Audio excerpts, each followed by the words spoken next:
¿Cuánto va a tardar el Congreso del Estado en sacar adelante este aval a la reforma al Poder Judicial? Porque lo que vimos el día de ayer en el Congreso del Estado, en la Comisión de Puntos Constitucionales, fue de llamar la atención. Está con nosotros el diputado Edmundo Torrescano. Bienvenido, diputado. Hola, ¿qué tal? Muy buenos días. ¿Cómo estás? Bienvenido. 72 horas. 72 horas se va a tardar. ¿Mañana se va a votar en el Pleno? A las 3 de la tarde se citó para el periodo extraordinario, última sesión del Congreso, y ya viene contemplado la reforma al Poder Judicial. ¿Tienen la minuta del Senado? Sí. ¿Les llegó? Nos llegó ayer y se turnó. ¿Ayer? Ayer. ¿A qué hora les llegó ayer? A ver, déjame, me regreso un poquito antes. Sí, porque, a ver, sesionó la Comisión de Puntos Constitucionales y la nosotros avaló. teníamos una sesión en la Comisión de Puntos Constitucionales, nuestra última sesión, para otro tema. Y el grupo del Partido Verde hizo la solicitud de incluir un tema, vamos a decirlo, en asuntos generales. Y el tema era la minuta. Una minuta, el proceso legislativo tendría que haber llegado a la Comisión Permanente y la Comisión Permanente no lo turna. Sí. Pero al final de cuentas el Congreso son votos. Y entonces ayer se votó que se incluyera en el orden del día y se puso a consideración. Y déjame... Pero no la habían visto. Pues no la habíamos visto de manera oficial, yo creo que todos los diputados ya la conocíamos. O sea, hay quien dijo que... Yo tendría eso, hace sí todos. Bueno, quisiera pensar que sí, pero... Y déjame aquí yo decirte que yo me abstuve de la primera votación, que era incluirlo. Ajá. ¿Por qué? Porque creo que la única oportunidad que tenemos en el Congreso de San Luis Potosí es en esta legislatura. El Congreso del próximo sábado tendrá una legislatura distinta y una conformación donde el bloque oficialista serán 20 diputados contra 7. Si es que estos 7 además aguantan, ¿no? Sí. Nosotros ahorita tendremos un número de 15 diputados contra 12. Entonces yo creo que la única oportunidad que tenemos en el Congreso es esta legislatura. Con un sinsentir muy curioso de decir, o la dejábamos pasar y la próxima legislatura y da el traspaso, o podemos dar una opinión distinta. ¿Crees que pueda pasar? ¿Que en San Luis Potosí el Congreso del Estado, como el de Querétaro, rechace la reforma al Poder Judicial? Nuestros números son muy distintos en esta legislatura a la que viene. Sí, claro. Y me queda claro que si hay una oportunidad es en esta legislatura.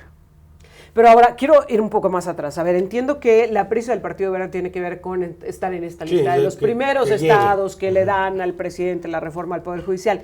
Pero el hecho de haber violentado el proceso habitual del Congreso del Estado de San Luis Potosí, ¿no podría ser incluso una argumentación para echarla para atrás?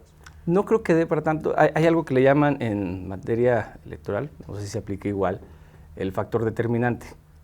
Primero, una acción de inconstitucionalidad te pide 9 diputados.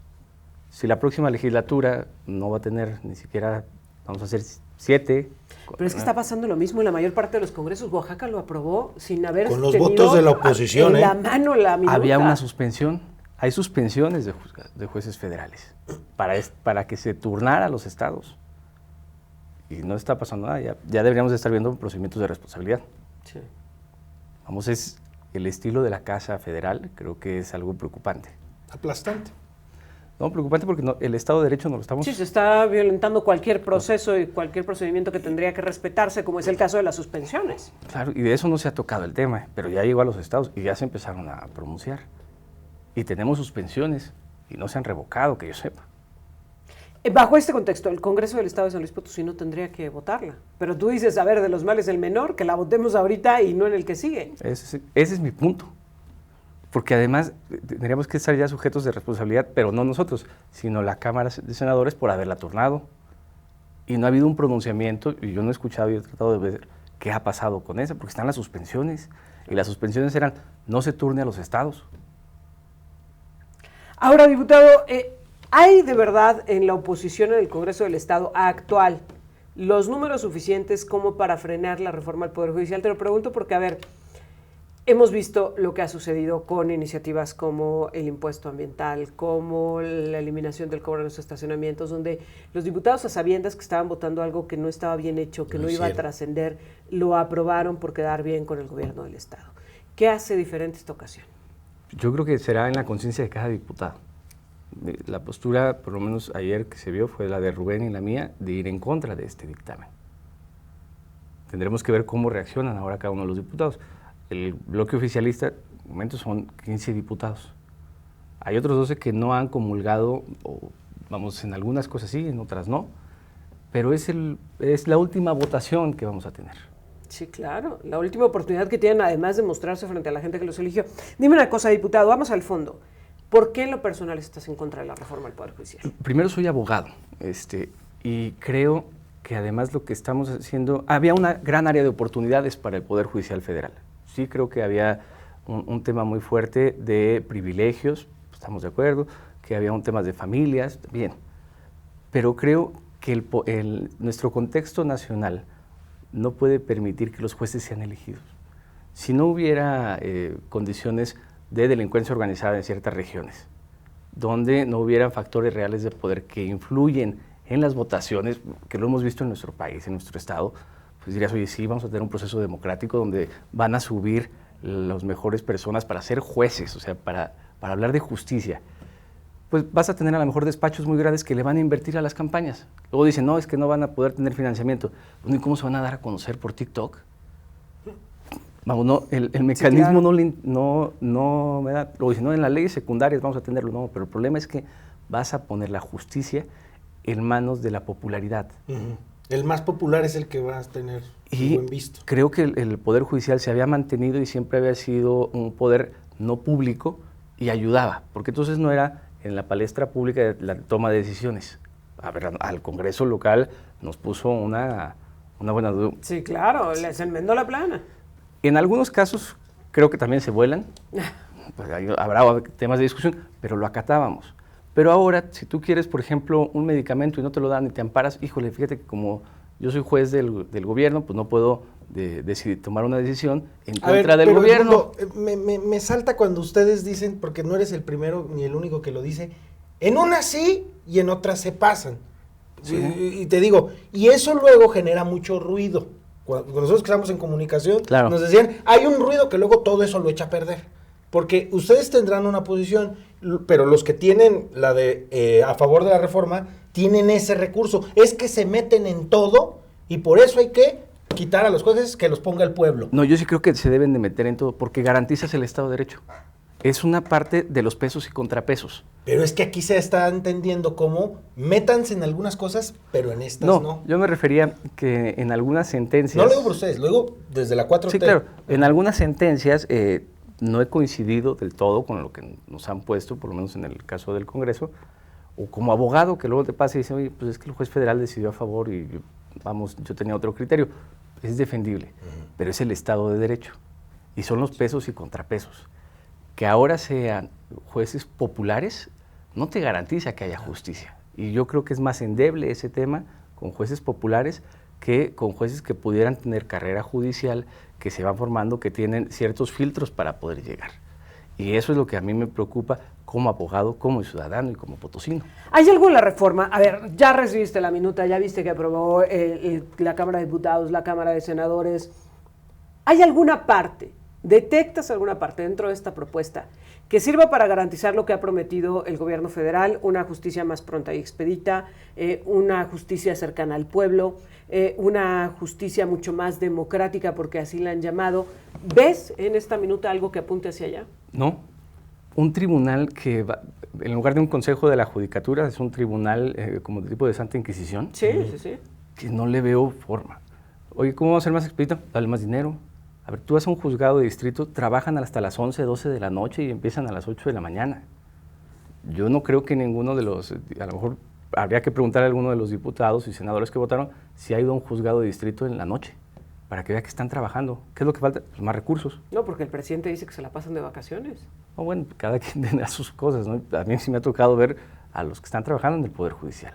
Creo que también nos hace falta una mejor regulación de la justicia ordinaria, de la justicia local. Pero la aplicación de que tengamos... Que hay que hacer este distingo, ¿eh? Estamos hablando de una reforma del Poder Judicial federal. Pero también luego traen la minuta que vamos a tener que aplicarlo en los estados. En los estados. ¿Se tendría que armonizar? Tiene la obligación de los transitorios de armonizar. Uy.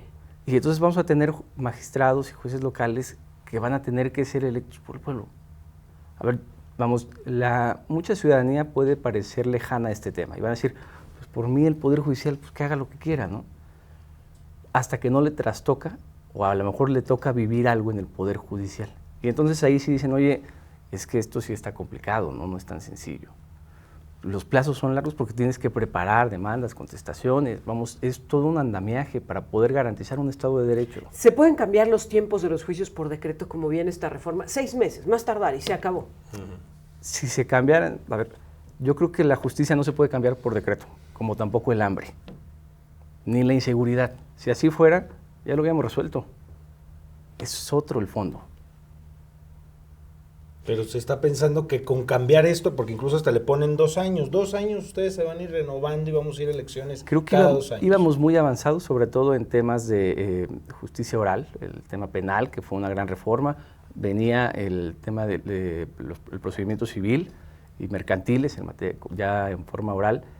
Y ahora esto, híjole, va a ser una piedra que va a tardar mucho en generar un andamiaje legal que permita tener una justicia pronta y expedita, pero que además, más allá de los tiempos, a mí me preocupa quién va a impartir justicia, quiénes van a ser los jueces. Bueno, los vas a votar en las elecciones ordinarias. A ver, muchas veces los ciudadanos no saben ni por quién votan. O sea, sí, claro. Le va a decir, oiga, diputado federal, diputado local, a mí me tocó en la campaña, oiga, ¿nos puede ayudar con pavimentaciones? Híjole, eso no hace un diputado, entonces te toca explicar primero qué hace un diputado local, qué hace un diputado federal, tu senador, todo esto. Oiga, y también va a votar por su juez. ¿Y ese quién es? Pues no sé, porque como no trae presupuesto, no hizo campaña, pero viene en una lista. Ahora vótelo. ¿Y quién es? Pues es Erika. Y Erika, que vamos, sí, la escuchamos en la mañana, claro. y luego pues es la más popular, pero no quiere decir que sea la que tenga la mejor formación, la que traiga, sí trae unos filtros previos, pero al final de cuentas lo va a proponer el Senado, o este filtro lo va a llevar la política. Y entonces despolitizar la justicia, ahora va a ser al revés, vas a politizar la justicia. Y creo que es algo en perjuicio del Estado. Que las propuestas que hizo la ministra Norma Piña, creo que eran buenas propuestas. Justo iba a esta parte. Hay una contrapropuesta que ha presentado la ministra Norma Piña en donde se desglosa, y a mí me ha parecido una diferencia abismal lo que aprobaron en el Senado y la propuesta que presentó la ministra. Sin ser abogada, pude entender la propuesta de la ministra Norma Piña de manera muy clara porque viene desglosado incluso por áreas, por temas, por cada uno de los rubros. Pero dice el partido oficialista, dice Morena, que se trata de una intervención porque está hablando de temas como las fiscalías, de temas como las policías, y que eso pues no le toca al Poder Judicial. Es que es un andamiaje completo. A ver, la fiscalía te roban. ¿Qué es lo primero que haces? Pues vas a la fiscalía, se hace una investigación, se consigna hacia un juez. El proceso penal tiene en México diferentes etapas y diferentes actores. No se trata nada más de que tengas buenos jueces. Si no está bien integrada la carpeta, se te va a caer el proceso, ¿no? Entonces yo creo que era una buena propuesta porque hablaba de un andamiaje completo. Creo que llega tarde, eso sí. Porque desde que se planteó esta reforma debe haber hecho ella esa propuesta. Para entonces el debate ir generando opiniones que pudieran ser coincidentes y decir, a ver, bueno, esto sí y esto no. Y entonces entrar en hacer política, en ver que sí y que no, en tener un acuerdo. Pero a ver, no le muevan una coma. A nosotros nos va a tocar en el Congreso decidir si sí o si no. No podemos entrar como en el Senado, en la Cámara Federal, sí, claro, a tener reservas, ¿no? Es todo o nada.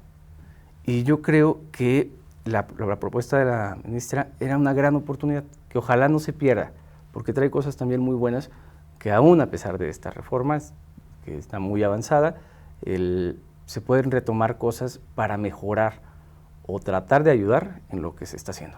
Uno de los datos que me llamó mucho la atención de esta propuesta de la ministra Norma Piña es en el diagnóstico, en la justificación, en donde habla del nivel de impunidad que tienen los delitos en México. Porque todas las mañanas escuchamos al presidente decir que la impunidad tiene que ver con que los jueces liberan delincuentes. Y en esta propuesta lo que se plantea es, hay impunidad porque la gente no está denunciando. 96% de impunidad porque son la cantidad de delitos y de situaciones que ni siquiera llegan al Poder Judicial, porque no llegan a las fiscalías, porque ni siquiera llegan a las policías, porque la gente simple y sencillamente no lo está denunciando. Porque, por ejemplo, te roban aquí afuera de la calle. Me voy a tardar 3 horas en la fiscalía.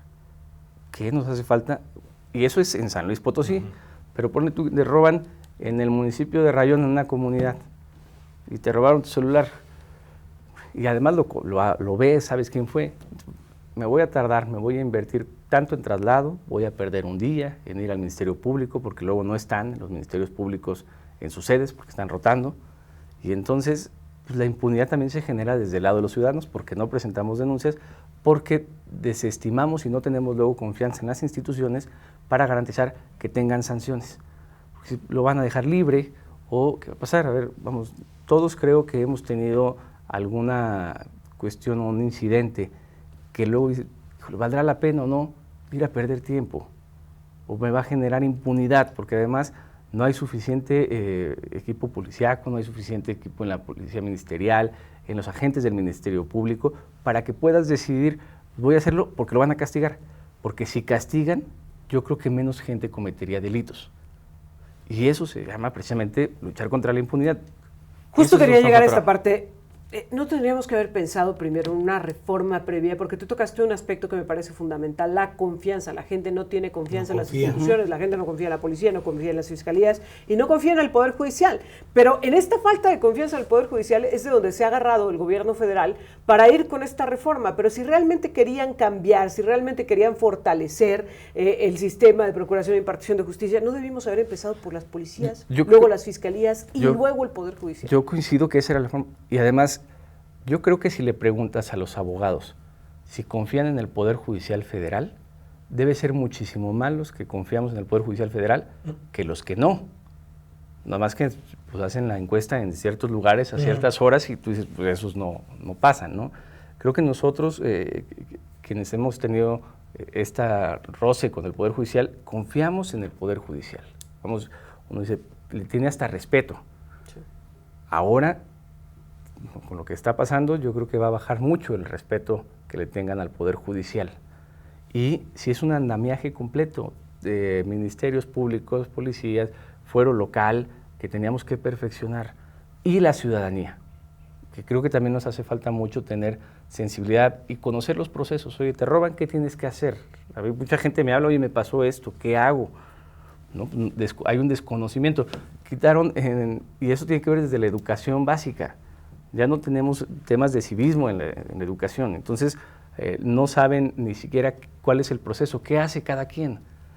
Y si queremos una ciudad mejor, un estado mejor, un país mejor, creo que tenemos que entrarle todos, no solo las autoridades, la ciudadanía también, y generar condiciones para que todos entendamos cómo funciona todo nuestro espectro organizacional para procurar justicia. Finalmente, ¿cuáles son tus números? Más o menos en el cálculo, ¿cuántos crees que votarán a favor y cuántos en contra en el Congreso del Estado de San Luis Potosí? Yo creo que estamos por 2 o 3 votos en el tema de discusión.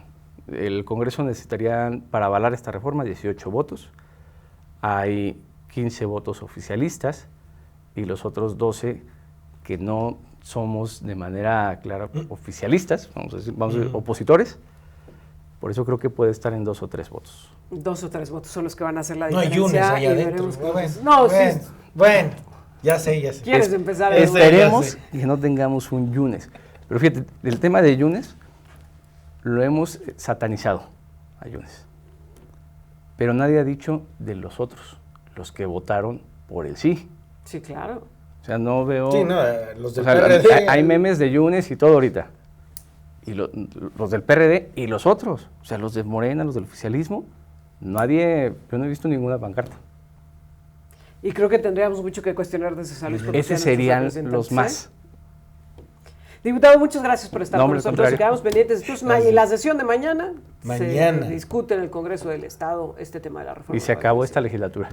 Y se acabó ¿Qué es el sello con el que se van a ir? ¿Qué sello se va? ¿Qué decisión tan importante la que tienen hoy los legisladores locales? Veremos cómo deciden terminar pues este periodo y qué es lo que está por venir. Gracias, diputado. Al contrario, la diputación dura 3 años y la vergüenza toda la vida. Es la frase, que la diputación dura 3 años y la vergüenza puede durar toda la vida. Qué bueno. Gracias, diputado. Al contrario, muchas gracias.